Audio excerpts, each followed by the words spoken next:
오늘도 좋은 하루입니다. 날씨가 정말 좋아요. 그래도 지금은 너무 위험한 상황이라는 거 잊지 마시기 바랍니다. 내일부터 시작되는 황금 연휴에도 될 수 있으면 집에 가시고 혹시 어디로 가야 한다면 꼭 마스크를 쓰시고 손 자주 또 깨끗하게 닦는 것 잊지 말도록 하세요. 제일 중요한 건 건강이고 안전입니다. 지금 날씨가 좋다고 밖에 나가고 싶고 놀고 싶다고 또 하고 싶은 대로 하면 위험할 수 있으니 꼭 안전을 건강을 최우선으로 생각하는 우리 친구들이 되시길 바랍니다.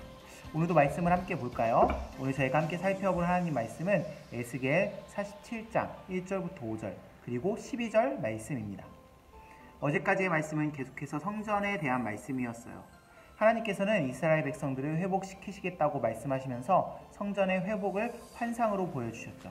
그리고 성전이 어떻게 회복되는지 어떠한 일이 일어나는지 계속 말씀해 주셨습니다. 그리고 드디어 오늘 장소가 바뀌게 됩니다. 이제 성전 밖으로 나가게 됩니다.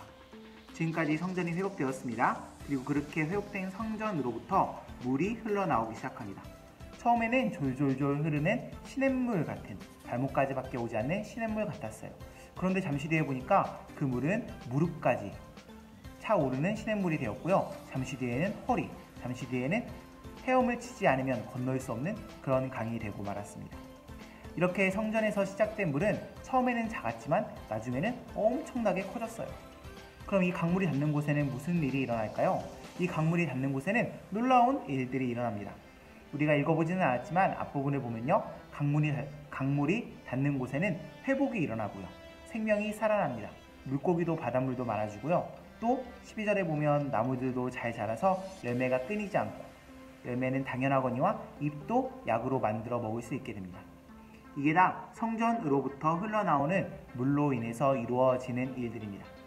근데 이 모습은 우리가 잘 알고 있는 에덴 동산의 모습과 매우 비슷합니다. 하나님이 제일 먼저 만드셨던 그곳, 하나님과 사람이 사이좋게 살던 그곳, 그 에덴 동산의 모습과 닮았습니다. 이게 무슨 의미냐면요. 회복이 일어날 것을 의미하는 거예요. 사람들은요, 에덴 동산에서 잘 살다가 죄를 지어서 하나님과의 관계가 끊어져 버리고 말았습니다. 아담과 하와가 그렇게 했죠. 그리고 그렇게 하나님과 함께 할 수 없게 되었어요.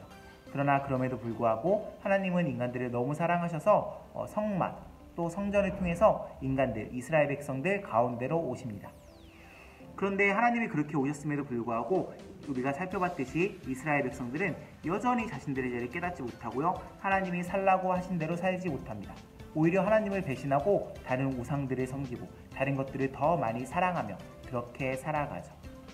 그리고 결국 이스라엘 백성들은 벌을 받았고요. 그렇게 성전이 무너져 버렸습니다. 그러나 하나님께서는 이스라엘 백성들이 자기를 속상하게 했음에도 불구하고 자기한테 그렇게 나쁘게 했음에도 불구하고 계속해서 사람들을 사랑하세요. 그래서 성전이 회복되는 환상을 보여주시고 그 성전에서 흘러나오는 강이 모든 것을 살리고 모든 것을 많아지게 만드는 장면을 보여주시는 거죠. 마치 에덴 동산이 그러했던 것처럼 이스라엘도 그렇게 회복될 것입니다. 또 잘 아실 거예요. 이 성전은 예수님을 의미한다고 했죠. 예수님으로부터 시작된 생수의 강이 모든 것을 회복시키실 겁니다. 우리들도 마찬가지고 이 세상도 마찬가지예요. 제가 며칠 전에 말씀드렸어요. 이 세상은 악하고요. 이 세상은 무너져 있고 회복이 필요하다고 말이죠. 그리고 그 작업을 바로 예수님께서 해주실 겁니다. 예수님으로 인해서 세상이 세워지고 회복될 거예요. 처음에는 실망할 수 있어요. 성전에 나오는 시냇물이 아주 작았던 것처럼 아주 작은 일부터 이러한 회복이 시작될 거거든요. 그러나 결국 강물이 엄청나게 커졌듯이 이 회복도 온 세상에 가득하게 될 것입니다. 친구들, 이 일은 반드시 기필코 꼭 일어날 거예요. 이때 친구들이 사용받기를 축복합니다. 우리 한 사람 한 사람은 너무나도 작고 연약한 사람들입니다. 할 수 있는 일이 별로 없어요. 하지만 하나님께서 우리를 통해 일하신다면 우리를 통해서 일어난 일들이 이 세상을 변화시키고 이 세상을 회복시킬 거예요. 매일매일 살면서 말씀을 따르고 하나님의 사람대로 살아서 결국에는 이런 하나님의 귀한 일에 사용받는 친구들이 되시기를 소망합니다. 우리 함께 기도해 볼까요? 사랑의 하나님 아버지 감사합니다. 오늘도 이렇게 친구들과 귀한 말씀 나눌 수 있도록 인도해 주시니 감사를 드립니다. 주님, 오늘은 에스겔의 환상을 통하여서 하나님께서 어떻게 세상을 회복시키시고 우리를 회복시키실지 살펴보았습니다. 주님, 바라옵기는 주님의 그 크고 위대하신 일에 우리가 사용받기 원합니다. 우리 친구들이 또 제가 사용받기 원합니다. 도와주시고 붙잡아 주셔서 저희들이 하나님의 사람으로 살아갈 수 있도록 인도하시고 그렇게 하나님께서 우리를 통해서 일해주세요. 함께하여 주실 줄 믿습니다. 예수님의 이름으로 기도합니다. 아멘. 친구들, 그럼 오늘도 하루 잘 보내고 내일 이 시간에 또 만나도록 하겠습니다. 모두 빠빠이.